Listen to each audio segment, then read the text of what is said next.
Hey everybody, it's Norm from Tested. And Frank from Tested. And we are here, very excited for another week of building. Frank's in the office. This set no longer exists. Yeah. We're here from the past. This is the last build in here, huh? The last build, and I think it would be perfect to do the last build with Frank. So do we get to trash the office as soon as we're done building? It's already been trashed. I'm sorry. Yeah, time machine not required. The office is gone. We're going to be painting figures, resin kits all this week, and we have a bunch in front of us. We've done some painting in the past with Monster Papa's figures last year. Yeah, Andy Burkholz. Awesome, yep, Andy Burkholz.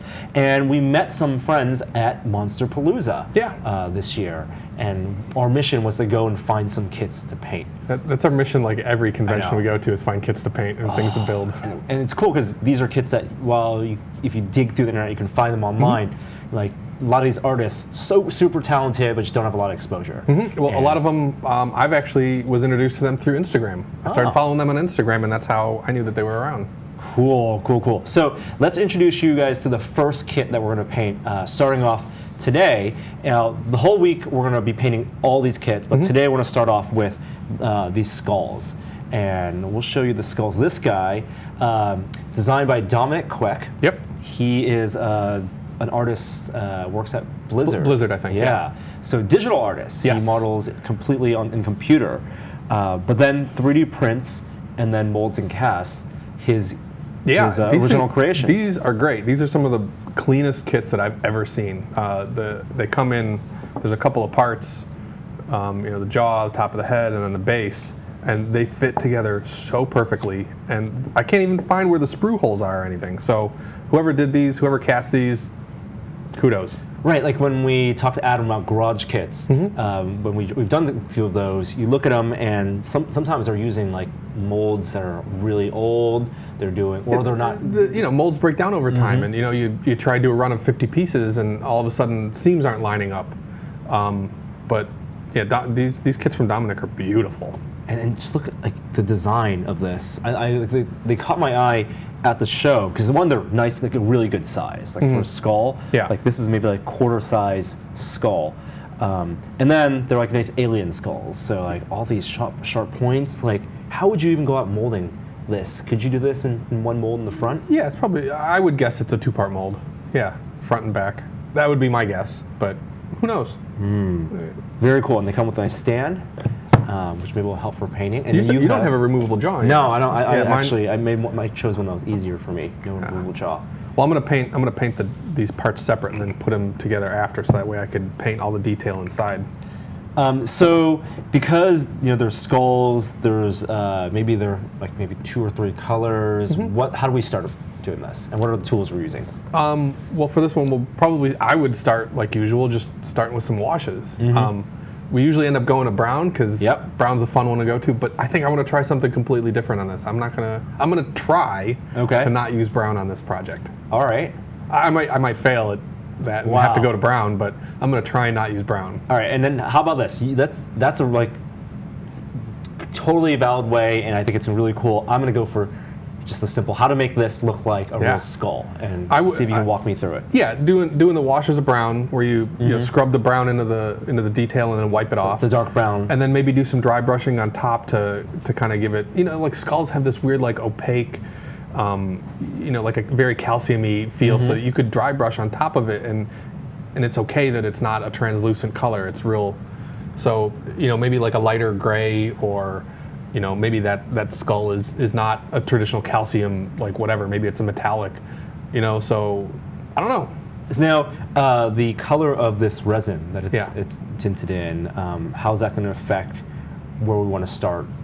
Well, you're always, your finished color. If you're going to paint with translucent colors, you're always going to have this like grayish, this bluish gray undertone. You can always take this and you could paint it. You could spray paint it or something like that and give it a different color. Okay. To start with, but.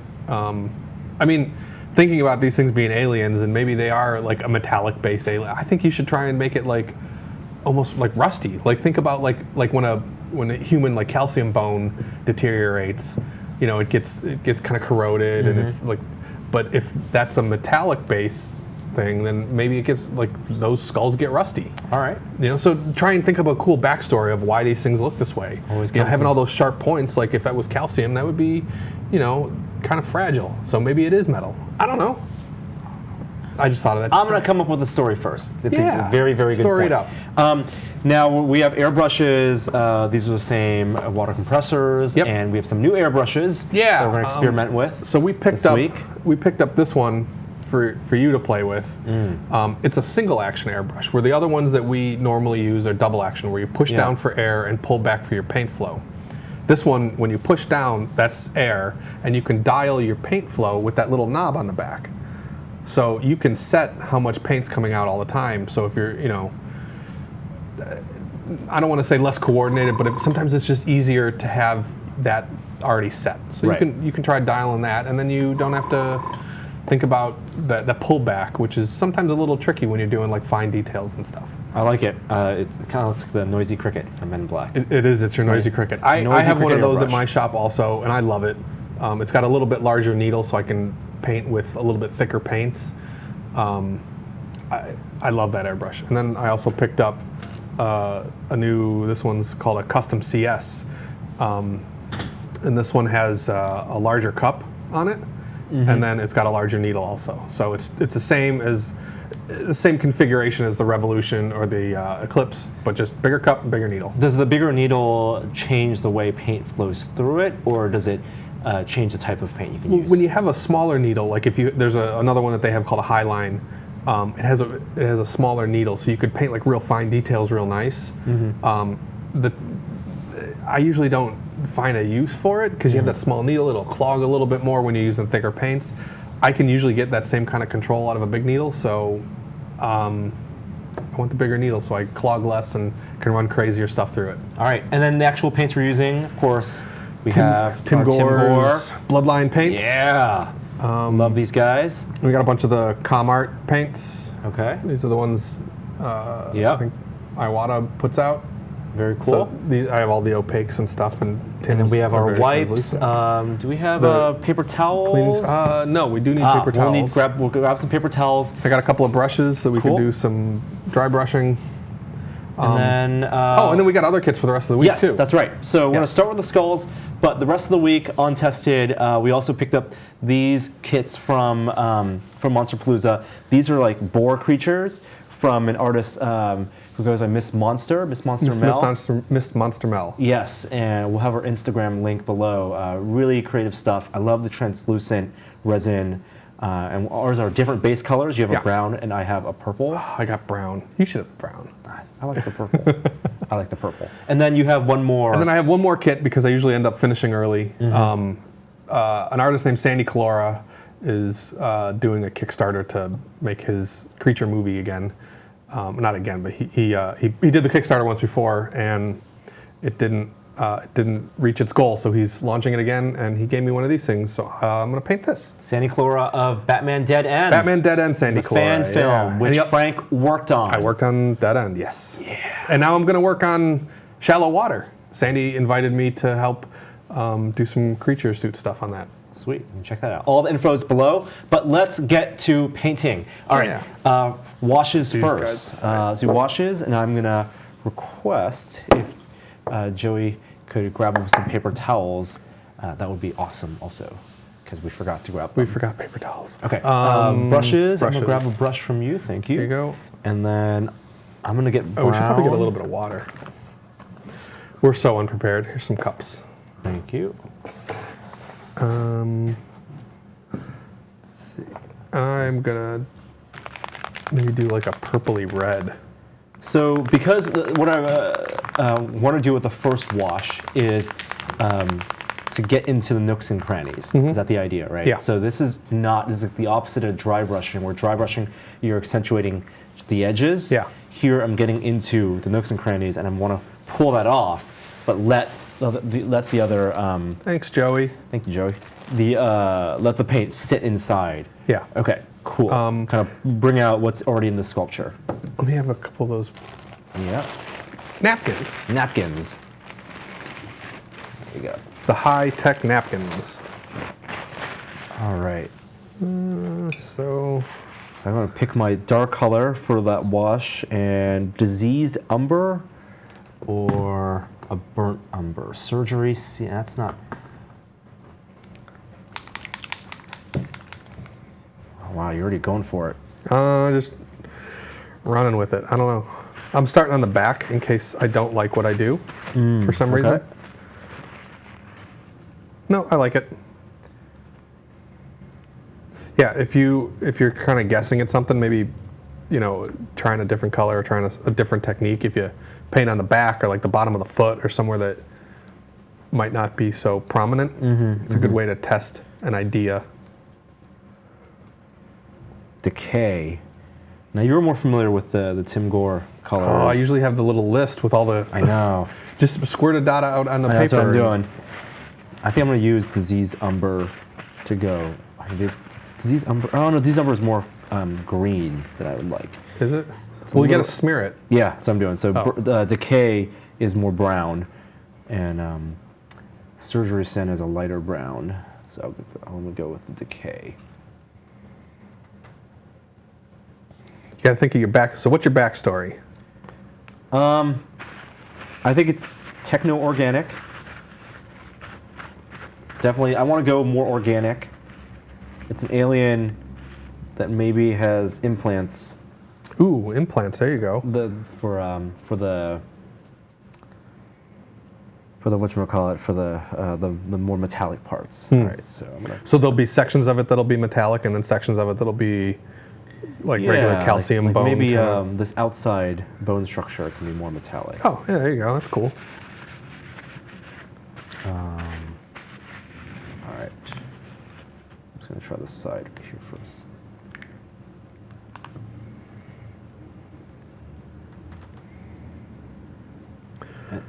And you're pushing the paint into the recesses. Yeah, like I kind of scrub it around a little bit, and you can let it.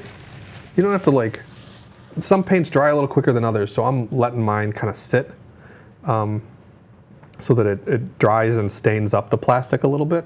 If you put it on and wipe it off too quick, sometimes it'll just wipe it all off, and that defeats the whole point of the wash. Oh, it's gonna be so hard to not smear this thing with brown. that's all I'm doing right now. Smearing it with brown.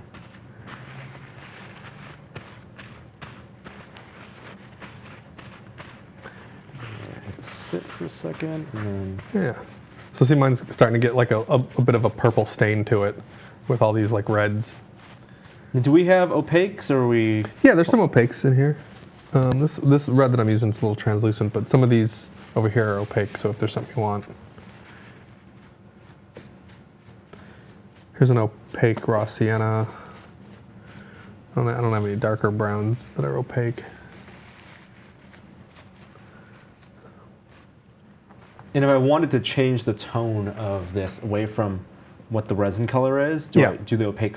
Should I have done that first? Like the overall opaque tone? Yeah. Yeah, probably. Like if you don't, are you talking about like for the bony structure stuff? Yeah, maybe try throwing some of the, like maybe mix some of this white with some of this brown to kind of give it a cream color. And put that on first. And then airbrush that in the areas that you want it to be that. Oh, okay. You know, if you wanted it to be a different color from the get-go, like really the best way would probably be to use primer. Yeah, like what's it called? Like Tamiya primers are really good. All right, I'm gonna put some white. Tamiya, potato. It's a little bit of this guy in there. Wacom, Wacom. Wacom. It's Wacom. I know. It's Wacom. I know it's Wacom. A little more white.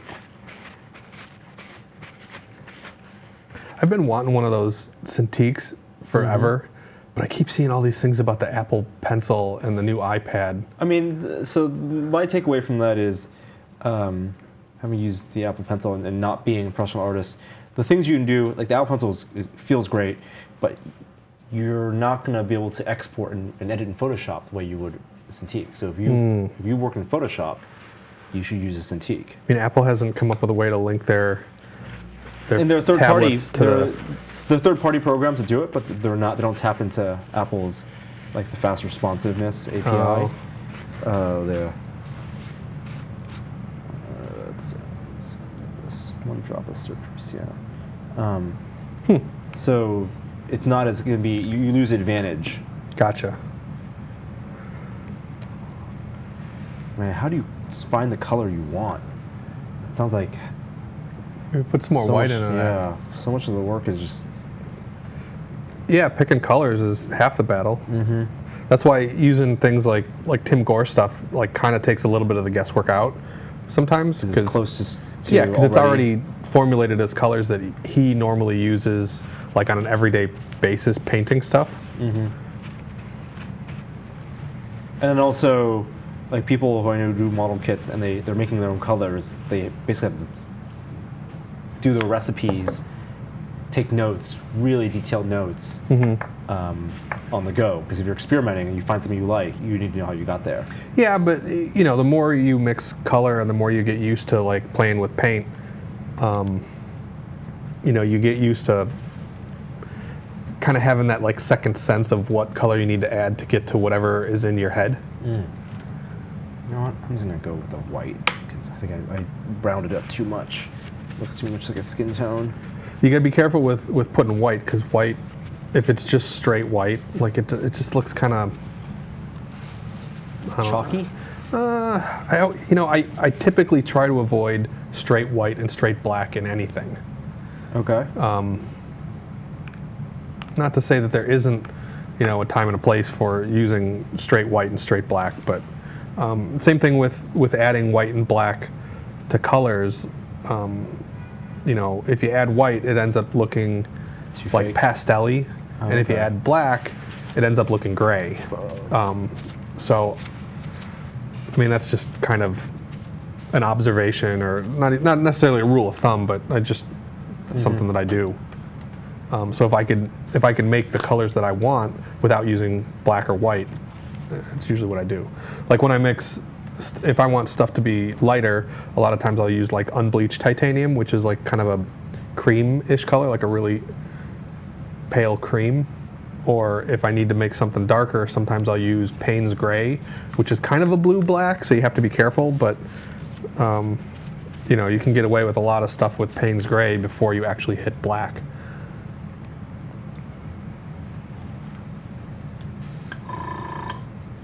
Wow, no two action. It's a little weird.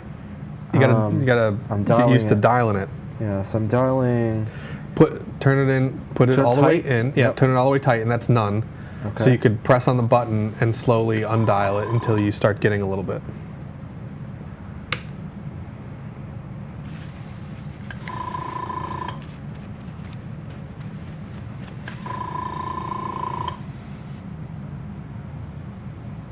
Alright, I'm gonna try doing the white just for the front bones.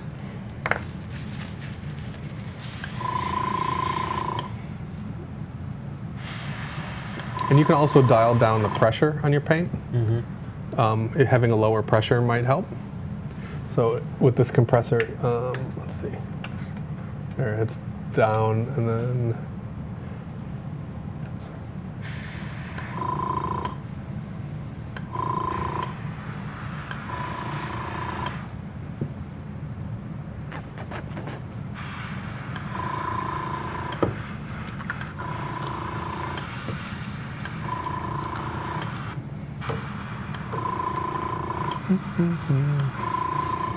How you doing over there?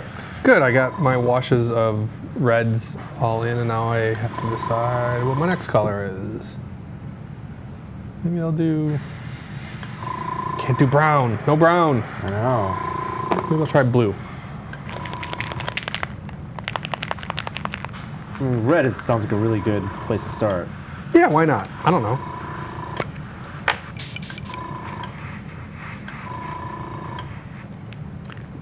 What do you think about the single actions? I like it. I'm still trying to find where that Where your sweet spot is? Where I can actually get a good coat of opaque.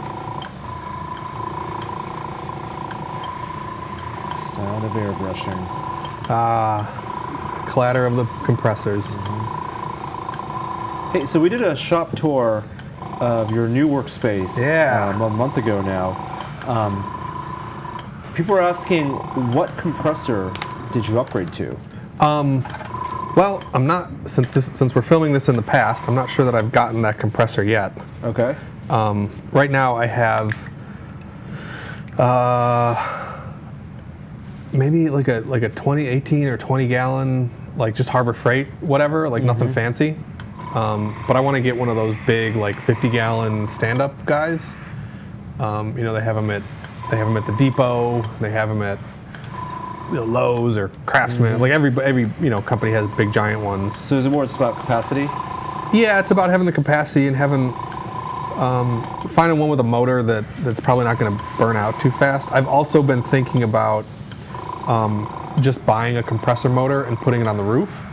Oh wow! So that way you don't ever hear it, and you just put the tank inside the shop. Yeah.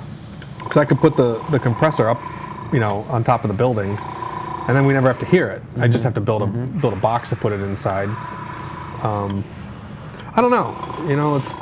There's a lot of options with a shop that size. Like I can kind of do whatever.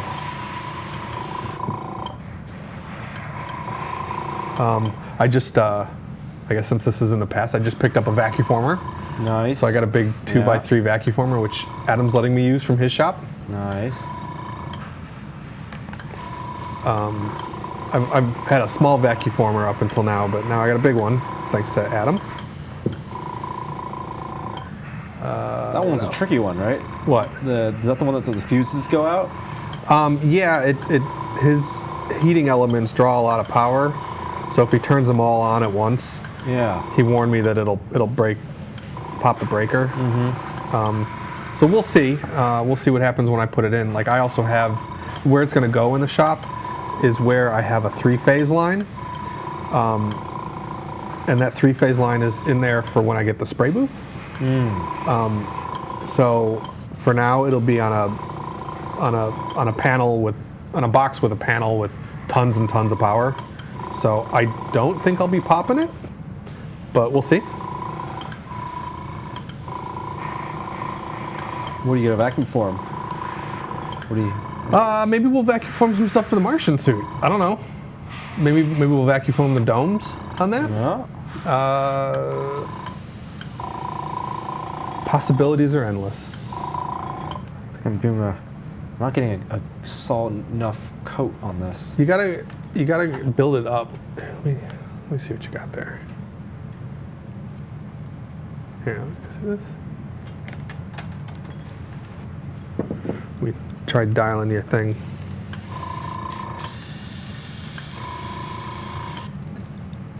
More? Dial more? You gotta build it up slow. Like, see how, like the blues that I put in here, see how I'm just kind of building up real slow? A little bit at a time? Yeah, if you try blasting it, like, to get the white that you want, you probably should have primered the thing from the get-go. Yeah. Are you using a transparent or opaque white? It should be opaque right here, right? Opaque white. Yeah, it is opaque. Yeah. I'll take it a little slow. Yeah, you got to let the stuff dry a little bit. But also, like the way that the paint is that we have set up, it's not meant for us to just like paint the wall, where you just roll it on and we're trying to keep things like kind of thin so that they don't They can dry faster. Yeah. So that they don't like clog all the detail. You start putting on paint too heavy and you'll start losing detail.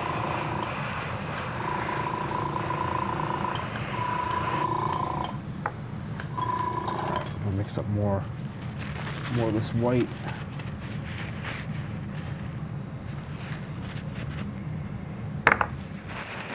You can also try taking that and dry brushing it, see if that gives you the effect that you want. Oh, okay.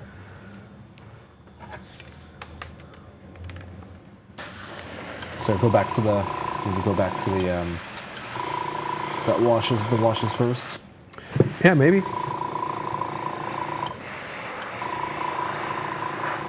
We'll do a little bit of one more coat of this white, off-white.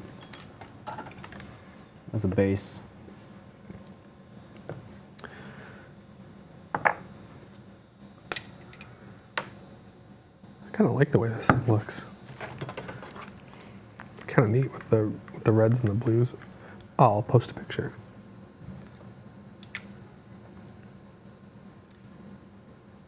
Yeah, take a picture. You gotta see what it looks like underneath the camera.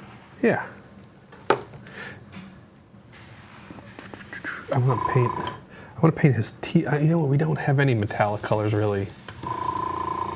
Maybe I'll paint his teeth black. We ran into the same problem last time. That we don't have metallics. Mm-hmm. Oh, well, then I guess we're gonna have to get some metallic colors. Mm-hmm. Well, now that we're in the new office. Exactly. Now that we're in the new office has all sorts of supplies. Yeah, we've stocked a whole cabinet. Mm-hmm. We have a very organized workstation and cabinet. Oh yes. With so many things.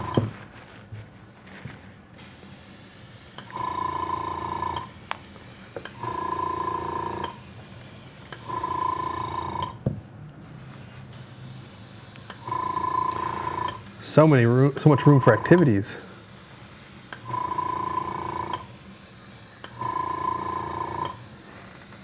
Maybe black wasn't the best idea.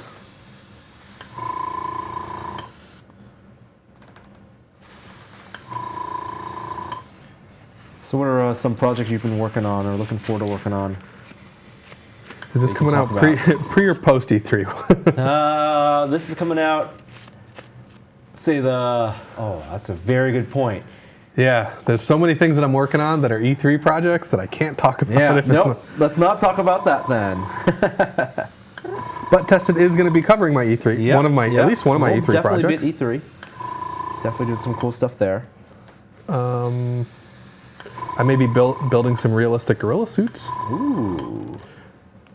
I did some realistic baby rhinoceroses last year, which I don't think I've really posted anything about them yet. Well, those aren't suits. Right? They weren't suits. No, they were just sculptures for like a museum kind of display. Mm-hmm. So now I get to do a gorilla. It's kind of nice, like being able to do some like realistic stuff sometimes, like instead of just creatures in spacesuits. It's kind of like, I don't know, like trying a different technique. You know, stretching your muscles a different direction. Is that more in the sculpting? Well, I mean, like, you know what a gorilla looks like. Mm-hmm. You know what a rhinoceros looks like. So you can't like fudge it. You can't go, oh, maybe I could put the horn over here. Or, you know, you have 3 eyes. Yeah, you gotta do it right. So it's fun to do like realistic stuff. It's the same thing with like makeups. Like, I did the Farnsworth makeup, which was like real cartoony and stuff. And then right after that, I started working on the Peter Cushing Tarkin makeup. Mm-hmm. So, which we still haven't really unveiled yet. No, well, at this point right now, I just finished molding the forehead prosthetic, and now I only have one more piece to finish. Got to find the suit. Got to the uniform. Yeah, the uniform. You know what I've been thinking about doing? I heard that Peter Cushing didn't like the boots that they wore, so you never see Cushing's feet. You never see Grand Moff Tarkin's feet. He wore slippers on set. Huh. So I was thinking about when we do this and we finally do go to convention, putting him in slippers. That would be such an obscure reference. Yeah, you think people wouldn't just think that you cheaped out on the boots? Out and fudged out? I think that there might be like a whole corner of people that are just like, oh, you paid attention. Maybe for one part of the convention. It depends on the convention too. Like if you're at Star Wars Celebration, I think that would go over well for a few photos. But should we aim for Celebration next year? Next year in Florida. In Florida. Maybe we'll do Tarkin in Florida next year. Because by that point, Rogue One will be out and they'll have their Tarkin and we can compare. Theoretically. I've heard that there's a Tarkin. I've heard there's a Tarkin and a Vader. I don't know. All I know that is if it's supposed to be building the Death Star, I don't know. Well, Tarkin's got to be in it if they're building the Death Star. This is all pure speculation, Joey. We know nothing. Oh shit! I forgot. Sorry, Joey. All speculation. Earmuffs, Joey. Earmuffs.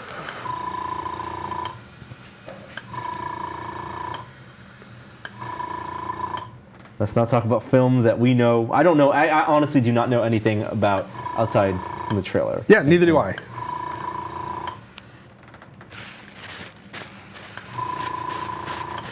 Build it up.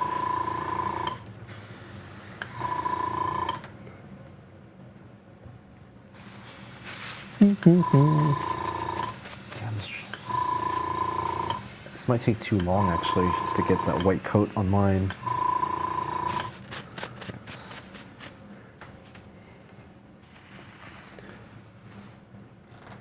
Oh, Norm. Ideally, we just have it cast in like a bone-like material or bone-like color. Yeah. Yeah.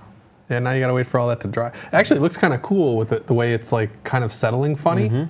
Like the speckles. Yeah, A little bit like brain-like. But now you gotta wait for it to And now I dry. gotta wait for the dry. Yeah. Wah, wah, wah.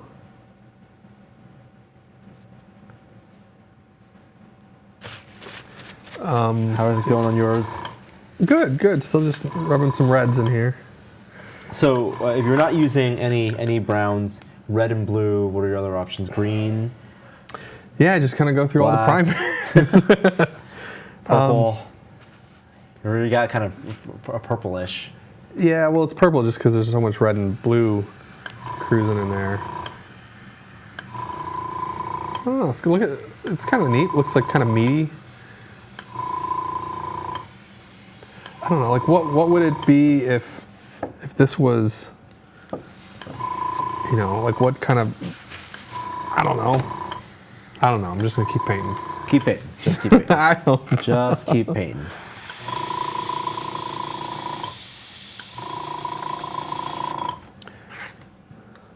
Oh. I spilled. Happy accidents. That's what I'm going for. I'm gonna let the story come to me, depending on, based on how Based on how it's how you drying end up and painting. how it's exactly. Yeah, I gotta wait for this to dry a little bit. Clean the airbrush then. Clean the. I was gonna add another coat to Oh. it. So I'm All gonna right, well keep then this- don't. Yeah, I still have a little bit left. We need to get hair dryers so that we can Yeah. dry heat stuff. gun. Well, you don't want to use a heat gun to dry this because heat gun will like cook it. You just a hair dryer would be good enough. It's cleaner. Ugh.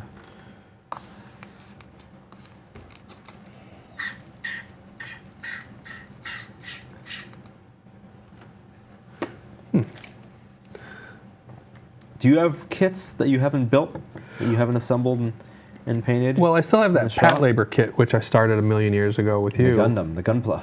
Yeah. Which I'd like to finish one of these days. What else do I have? I have a whole shelf in the new shop of things that I need to finish one of these days. So, there's a bunch of stuff. Do you do trades for kits? Not that often. Every once in a while, there's people that I trade stuff to, like Bill Doran gave me one of his Ray blasters, Yep. and I gave him a casting of the lightsaber, which we molded. Yep. So like sometimes there's stuff like that I'll do, but really not that often. There's a couple of Ghostbuster guys that I've been trading. I saw that they did a visit to your shop. Yeah, there's a bunch of guys from the East Coast that are in the Ghostbuster community that came out and they were like, "Hey, we don't have anything to do today." I was like, "Great, you want to help me put together my proton pack?" So I had 4 or 5 of these guys that really know like all the nuances and the backstories and the materials, and one of them's like, "Oh, you need a better ribbon cable. I'll send you the right ribbon cable for a Ghostbusters 1 pack because the ribbon cable is different from 1 and 2." So they're gonna send me that. Another guy's like, "Oh, I got the right I forget what they call it. There's these little brass fittings." He's like, "Oh, I got some real ones. I'll send you." Yeah. So sometimes there's stuff like that, but I really I try not to collect too much stuff because I'm gonna run out of room in the shop. Even though your shop is now twice as big. Yeah, but I don't want to I don't want to grow out of that like in a couple of months. So I don't really collect a lot. So maybe while I'm waiting for my skull to dry up a little bit, I can take a look at this Miss Monster There you creature, go. right? So it's translucent, which I want to take advantage of. Yeah. It's going to be the base color for it. So is there anything I might want to do? Well, since you're waiting on add another thing, why don't you opaque? just start painting on that? Who cares? So my question is, do I want to do anything opaque on this guy at a base? I wouldn't. You wouldn't? No. I mean, if you do anything opaque, you should do it in real small. Like if you start painting that thing opaque, you lose all the qualities of the translucency. So I'm thinking like maybe like the chest area, where it's like dark. Yeah. Right here, like opaque in the chest. Do that stuff last. Like, last. Yeah. And just take advantage. Like I think like, you know, this. I would start with a wash. Okay. Of a color, like, you know, you're at purple, so I would either do something complementary to that or something in the same range. So either go blue and red or do something crazy like green. Green. Yeah, I think I'm gonna do green. Okay. Yeah, like a bright. This is like shake this one up. That's a bright green. Let's see. This one's the translucent version, so that might be better. Kelly green. Here's another emerald green. Chrome green. So I'm taking a little bit of this black and I'm just kind of dry brushing stuff around here. Since I have the black on the teeth, I'm just kind of shadowing, not shadowing, yeah, kind of shadowing in spots just to make certain things settle back and certain other things pop. It's just like real light, modelly, dry brushy stuff, like not putting a whole lot of paint on.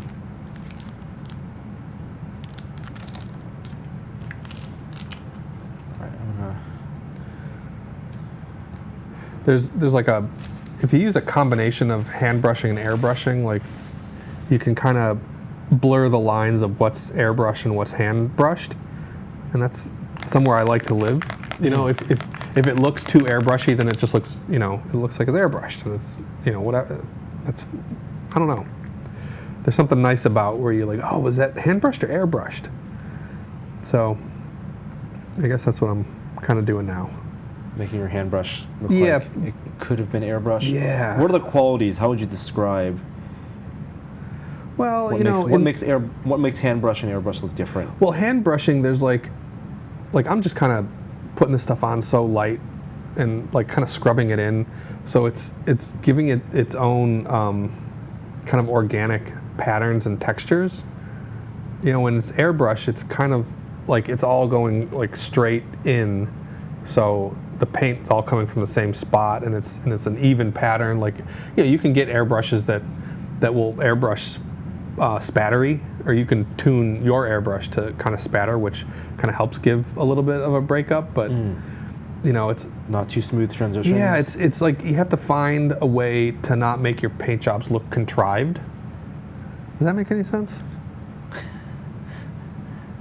I'm trying to imagine what a contrived paint job looks like. Well, you know, having a little difficulty. Like right here, see this like little airbrush spot of blue?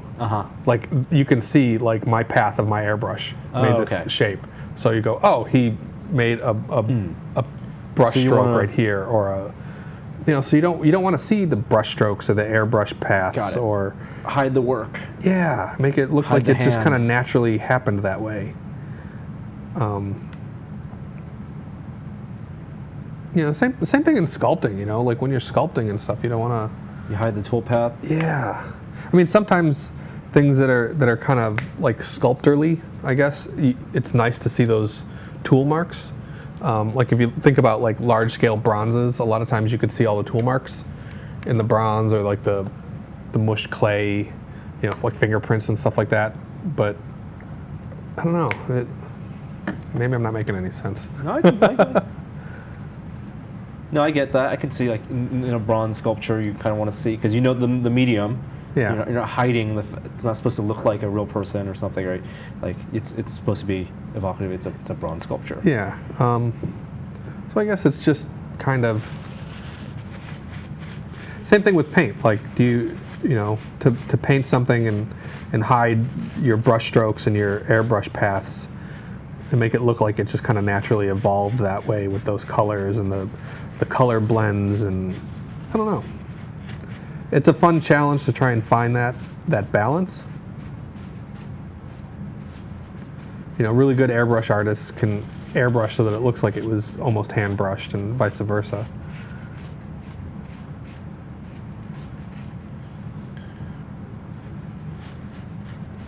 All right, I'm having a little more fun with this guy. Yeah, there you go. Yeah. I'm using his You can anatomy use to maybe inform. use a little bit of the alcohol on your thing, and it'll give wipe you, it off a little more? Yeah, that might help a little bit. You don't have to, but.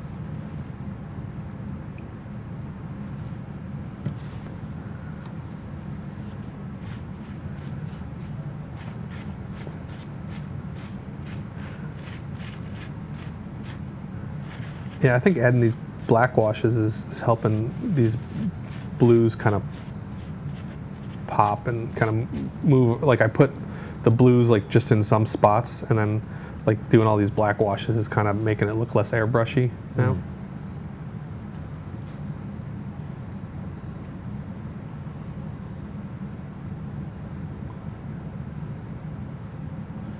Using the spikes of this character as a way to guide where I'm doing the washes initially. Oh, cool. Did the alcohol help a little bit? Yeah, I Took off a little extra or I whatever? think I'm trying to decide how much I want to leave on. Right, like, do I want it to have more green?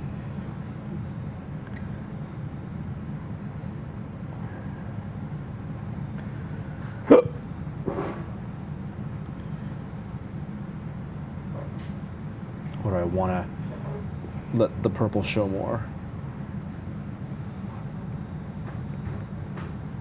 The thing I love about these is that there's the sculpture work. There's so much of that work for us. Yeah, if you get good sculptures to start out with, paintings, painting almost does itself if you kind of know the techniques and kind of pick your colors. I was really smart. Trying to help bring out the sculpture, right? Bring out.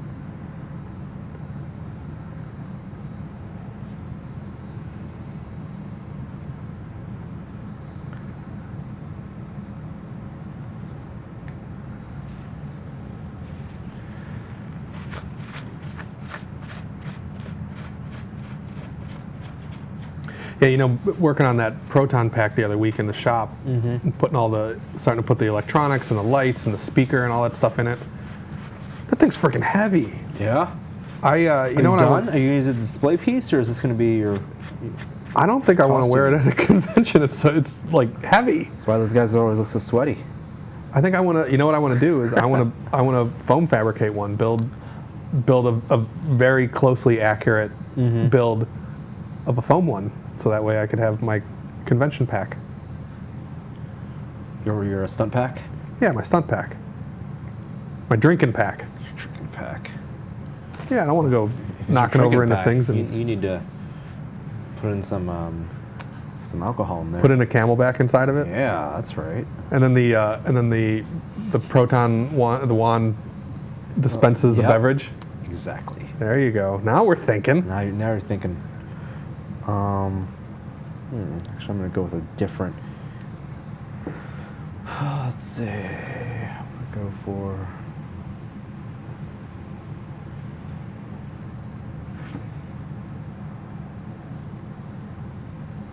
I'm going to go for 3 colors on this guy. 3. 3 main colors. All right. I'm going to go for blue on the top, green on the outside, and then a red on the inside. Cool. Or something on the. I think I'm gonna have to do mine with browns, or I'm gonna have to at least start off with browns.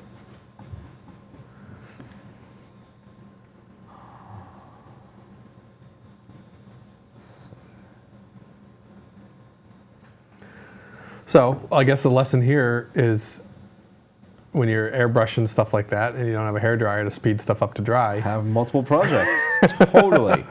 I like it. That's a really good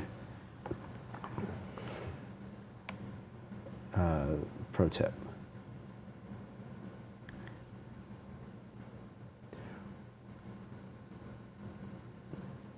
Or know your drying times of the paints and how heavy you're putting it on.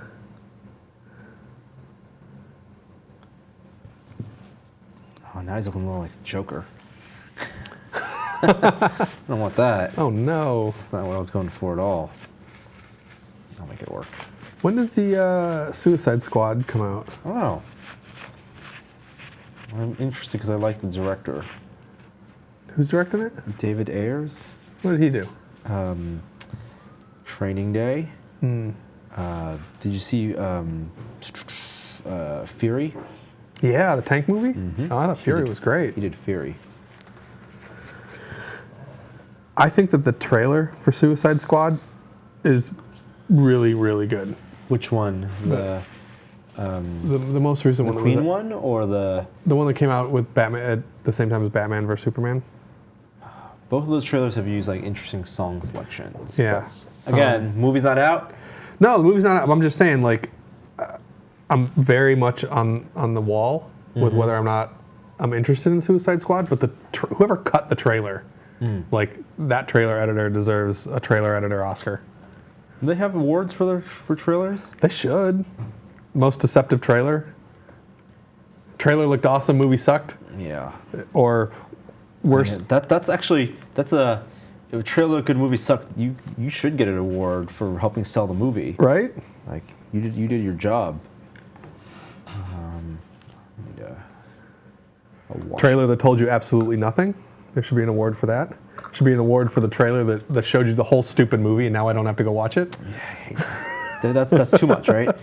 And you know, sometimes the trailers just show the best scenes. Like Hollywood is totally okay with that because that's what gets people in seats. It's unfortunate. Like some people, they want to know, they want to get spoiled on some of the good things. It's just like we can absolutely talk about Captain America: Civil War, right? You've seen that, right? Yep. You know, before one of the big nice surprises of the movie was Giant Man. Ant-Man becoming Giant Man. Yeah. And that they didn't show it in the trailer, but once the movie came out, the movie has been out now for a while. The week after, their second round of commercials, they were ready to show Giant Man. Yeah. And so if you don't watch it opening weekend, you get spoiled. Yeah. I thought Captain America was nice. I liked it. Black Panther was great. I don't think they could have done that any better. Yeah. Yeah. And our the choice of our buddy Jose Fernandez made that suit. Made the helmet at least. Well, no, he made the whole suit. Yeah. Shit. Yeah, he was telling me on my podcast how one of the things that he did is all of the muscles in the underside. You know, every superhero has a muscle suit underneath. Just because you need to have like a sharpness of those muscles to like really make the fabric kind of sit right and look good. Like because if you're not flexing a muscle, there's not that shape. Yeah. So even like resting or awkward, like stretching. Yeah. So everybody's got a muscle suit on. So one of the things that he did with Black Panther is he made the muscles that kind of overlap each other. Like if you think about like the gorilla suits that Rick Baker made for Mighty Joe Young or Gorillas in the Mist, and you remember when we visited Prop Store and you saw all those gorilla suits hanging everywhere. It's got these like muscles that are encapsulated in like a spandex so that they move over each other. Because that's what happens with muscles is that they kind of... Oh, so the muscles are kind of like pocketed? Yeah. And so he did that with the Black Panther suit, which is something that it's probably like really subtle and subconscious to us. But he looks like a muscular character. Because they don't go, hey, look at this muscle and how it turns. Right. But, it's... Plus, that costume's all black. Or like, it's supposed to read as black. So it's even more difficult to see. You need to make the contours defined. Yeah.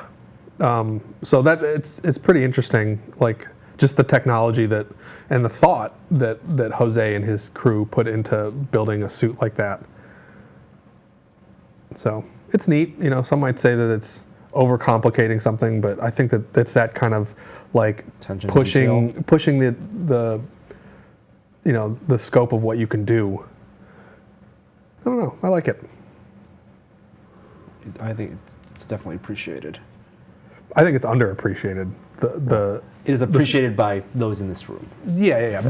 But I think in general, stuff like that's like even the Black Panther helmet, like that's a predominantly 3D printed helmet, and it's got airways and places for batteries and fans and like it's all built into that helmet. Like that thing is engineered. He told me that they worked on that for almost 3 months to get it to just engineer correctly. Even though Marvel came with the design, the fabrication part is really challenging. Yeah. Oh yeah.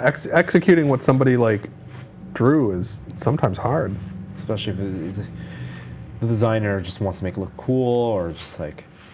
Yeah, I mean, I think that the design is great. It's a great adaptation of what it was in the comic, and it got the character across, and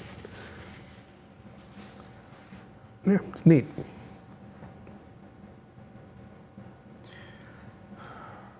Maybe I should make his whole head blue. Yeah. I'll make his whole face blue. Yeah. And Are you using an opaque or a translucent? translucent. Mm.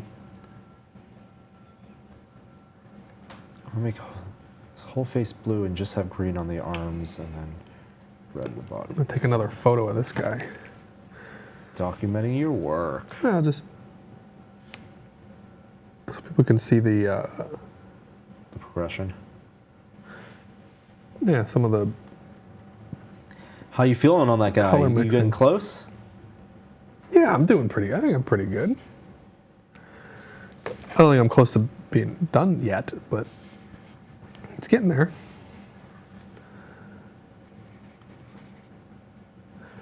Just thinning out some of these washes of black and kind of trying to, I don't know, make other areas, certain areas stick out and certain areas, I don't know. I'm just making stuff up.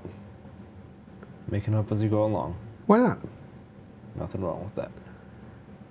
Well, that's the fun thing about building and painting kits is like you don't have to do it like anything specific.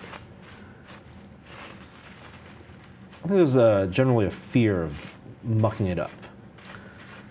Like, you spend on these kits. Some of them can be expensive, Yeah. and they're not all super expensive. But like, if you don't, you only most likely you have just the one, right? And Yeah. maybe you have a picture in your head of how you want it to turn out. And But if I didn't like this paint job, Uh-huh. I could hit it with primer and start all over again.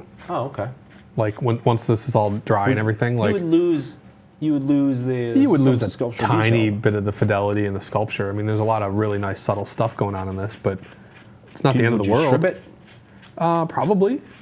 Yeah, you could probably take some alcohol or acetone and Mm-hmm. rub it, almost all of it off.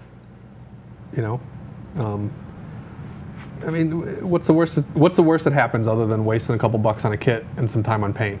Right. And then you do it 4 or 5 times, and all of a sudden you're like, oh, I've learned from that mistake, and I'm not going to do this again. I'm going to take my time with those colors. And I think I've said it a bunch of times in the past to sneak up on stuff. Like, don't just kind of like barrel down the road with a color. I would rather build things up in light washes than to. Wow, it looks super cool, Frank. Whoa, you can, if you can show them right there. Yeah, lift it up a little bit more. That's super cool. And look, I have not used any brown. And I think it does read as a little bit metallic, like Terminator. I think it's because it's got a gloss to it. I think if I might airbrush something on this just to mat it all down. All right, I'm gonna put this guy aside now, and then go back to this skull. Is which he dry? looks a little shiny. Yeah, he's still Still a little on the wet still side? A little on the wet side. Wah, wah, wah. Maybe take a paper towel and like wipe Yeah. the stuff down and.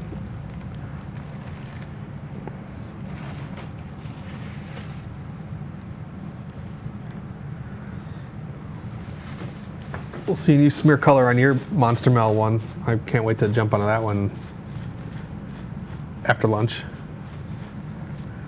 I'm gonna keep fiddling on this one until you. If you're almost done with that, I think that can just wrap us up for today. Oh, okay. How you feeling? How much more work do you want to put in that guy? I mean, I could keep painting on this for a while. It's whenever you want to stop me. They're all of them work in progress. Yep, art isn't finished; it's never finished. abandoned. When you tell me to abandon this, then I'm done.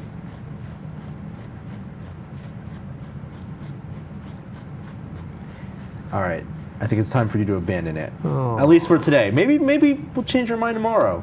And let Maybe you I'll come fiddle back on to it tomorrow. Okay. All right. Well, thank you guys for watching this first episode. We're going to be painting these kits the entire week on the site, Tesla.com, in this office, which no longer exists. That's right. Everything is gone. Everything is destroyed, burned. We're in an awesome new place. But thank you for supporting us and letting us do this. and hope you guys have learned something. Please post your comments below in the comment section, and both Frank and I will be in there answering any questions. We'll have photos of the finished projects as well. But until then, we'll see you next time.